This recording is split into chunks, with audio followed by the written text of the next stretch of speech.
Bienvenue dans l'entretien de l'intelligence économique, l'émission consacrée aux acteurs de la mondialisation. Comment faire des affaires quand on n'est pas du tout du même monde?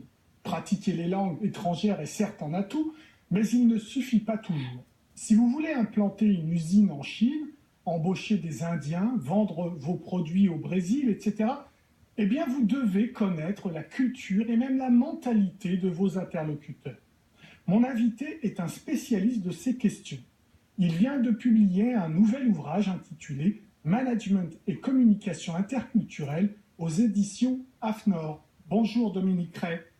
Alors vous êtes un spécialiste de ces questions, vous travaillez avec des dirigeants, vous êtes leur coach. Quelle est la première question qui vient à leur bouche quand ils vous rencontrent?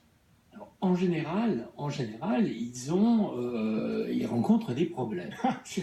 Et ils voudraient bien que ça fonctionne très bien. Les affaires, c'est déjà suffisamment difficile. Mais quand on a une bonne stratégie, on aimerait bien que tout roule correctement. Or, il y a un grand nombre de dysfonctionnements. Alors, des petits et des grands. Alors, les grands, c'est quand on a des filiales ou des implantations à l'étranger et qu'on a souvent des équipes locales à animer, à manager, à faire manager par des expatriés ou même par des gens qui sont des professionnels locaux. Et la difficulté, c'est d'arriver à fonctionner avec l'idée souvent que les bonnes pratiques internationales du management international, qui est très largement d'ailleurs issu des États-Unis, voilà, mon anglo-saxon, et qu'on adapte assez bien dans le cadre européen, par exemple. Comment se fait-il que ces bonnes méthodes dérapent souvent sur la réalité des gens, les mentalités des gens, leur système de motivation? Alors ça, c'est les gros problèmes. Et puis alors, on a des petits problèmes qui sont assez ennuyeux pour les gens qui y sont confrontés. C'est qu'on a beaucoup d'acheteurs, on a beaucoup de gens des fonctions support, de gens des DRH qui ont à travailler avec de nombreux correspondants à l'étranger de cultures diverses.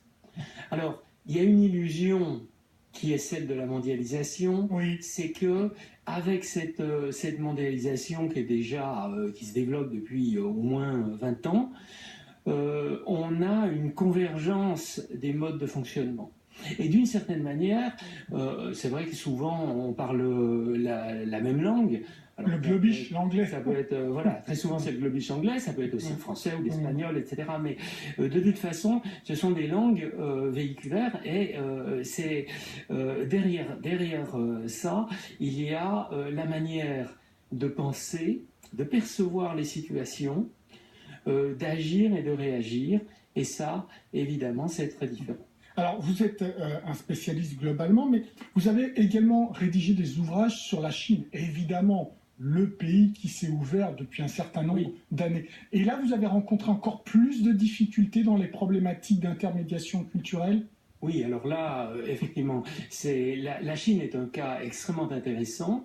D'une part parce que la Chine est apparue depuis très peu de temps sur la scène de la mondialisation. Et les échanges se sont multipliés de façon extraordinaire.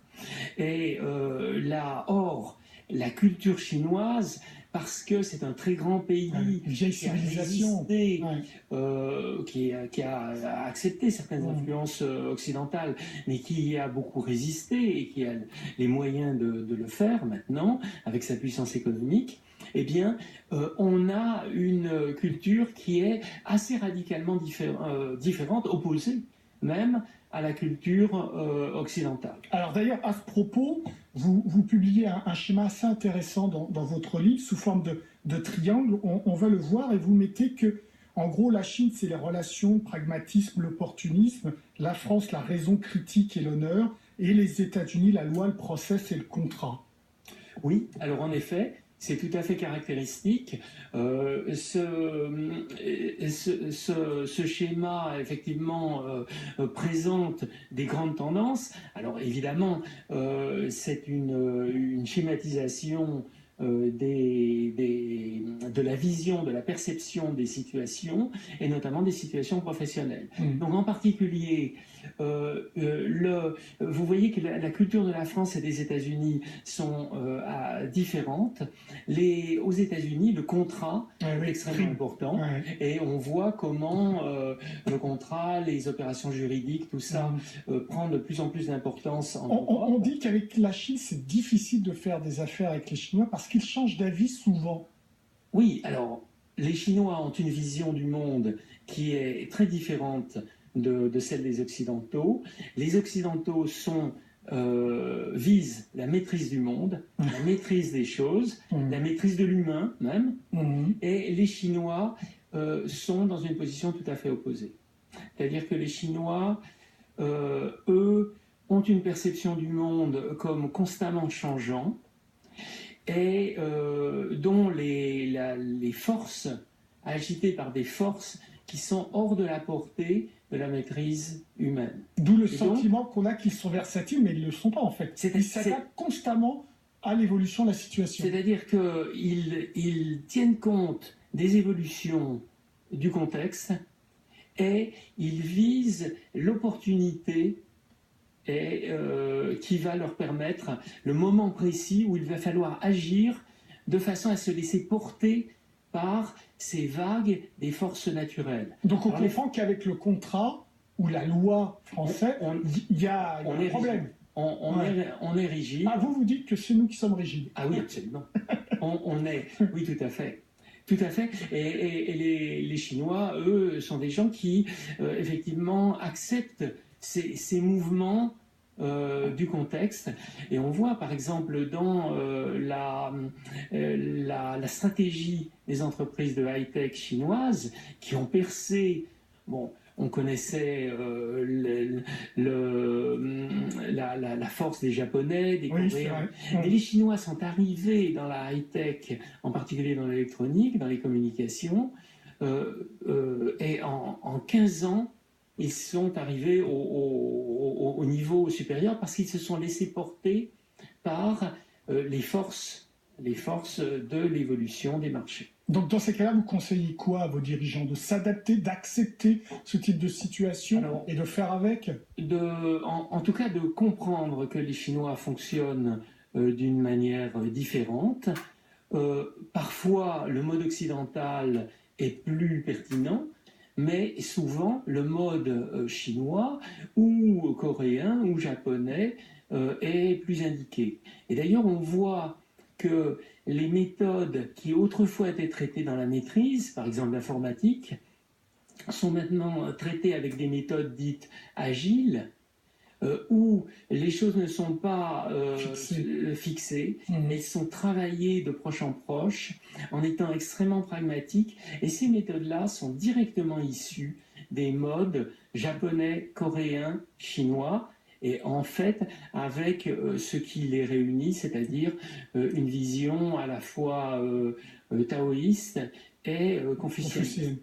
Donc il vaut mieux arriver à se rendre compte, à sortir de nos lunettes occidentales ethnocentrées, qui pensent que là où on considère qu'une pratique est bonne, elle va être bonne pour le monde entier. Il vaut mieux effectivement plus d'agilité, relativiser. J'aimerais juste qu'on conclue cet entretien par une question, la religion. Est-ce que vous avez le sentiment, vous qui êtes dans ce secteur-là du management interculturel depuis des années, qu'elle prend de plus en plus de part dans l'intermédiation culturelle et dans les affaires? Moi, je pense qu'on a longtemps nié les différences culturelles.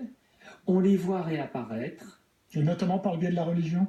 Moi, si vous voulez, en Chine, la religion, c'est quelque chose de très particulier. Mais dans les autres...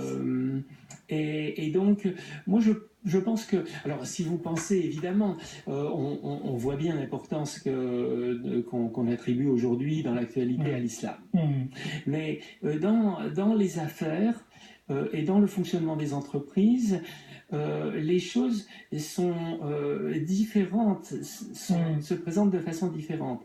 C'est-à-dire que les entreprises occidentales apportent dans les pays arabes ou islamisés, apportent quelque chose qui contredit les modes communautaires, tribaux, entre guillemets, qui font le lien social d'habitude dans ces pays, et au contraire va dans le sens de l'universalisme de l'islam. C'est-à-dire que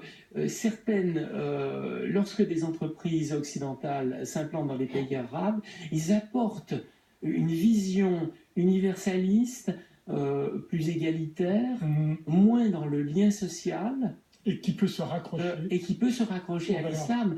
Et donc, on a vraiment des effets extrêmement intéressants dans la relation entre les cultures et les religions. Merci beaucoup, Dominique Ray, pour vos réponses. L'émission est terminée, mais comme d'habitude, évidemment, vous pouvez la retrouver sur france24.com. Au revoir.